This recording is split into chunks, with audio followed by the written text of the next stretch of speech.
Bakıda həmyaşıdını qətlə yetirməkdə təqsirləndirilən şəxsin cinayət işi üzrə məhkəmənin yekun prosesi keçirilir. APA xəbər verir ki, Bakı Ağır Cinayətlər Məhkəməsində hakim Leyla Əsgərovanın sədrliyi ilə keçirilən prosesdə hökm oxunub.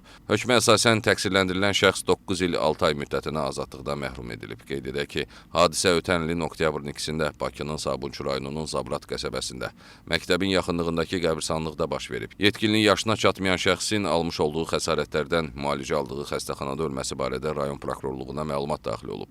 Araşdırmalardan yetkinlik yaşına çatmayan şəxsin aralarında yaranmış mübahisə zamanı digər həmyaşıdına bud nahiyəsinə xəsarət yetirməsi ilə bağlı əsaslı şübhələr müəyyən olunub.